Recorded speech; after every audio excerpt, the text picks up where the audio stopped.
The Turkish ground offensive has begun. It consists of Turkish tanks and Free Syrian Army infantry. That's a rebel group that the West has been backing since the beginning of the Syrian civil war. Prime Minister Binali Yildirim said the offensive aims to establish a 30-kilometer deep secure zone in northern Syria along the Turkish border. Now, the biggest target in that zone will be the town of Afrin, which is a town of 170,000 people, most of whom are Kurds, and they will be sympathetic to the Kurdish fighters whom Turkey is targeting. Yildirim said there are 8 to 10,000 terrorists in Afrin, and that is the estimated size of the Syrian Kurdish militia, the YPG.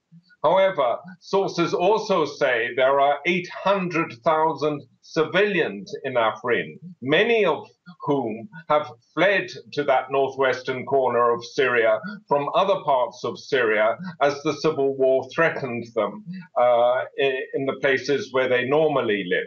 So there's a lot of displaced people in that corner of northwestern Syria.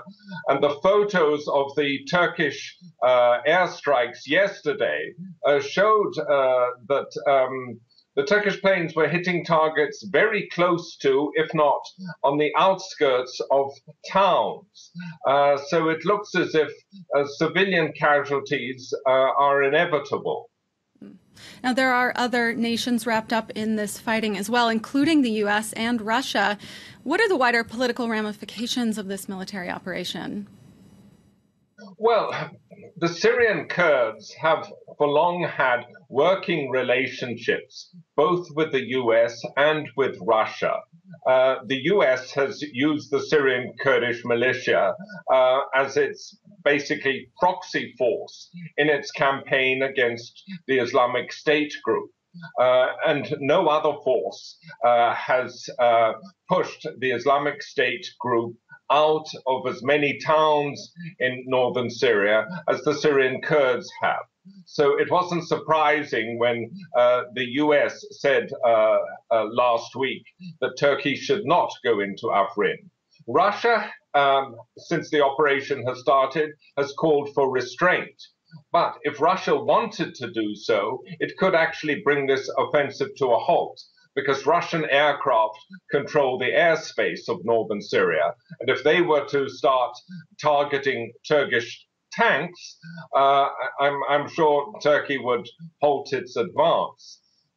In Turkey, of course, the Kurdish opposition party, which is the third biggest party in parliament, is dead against this offensive.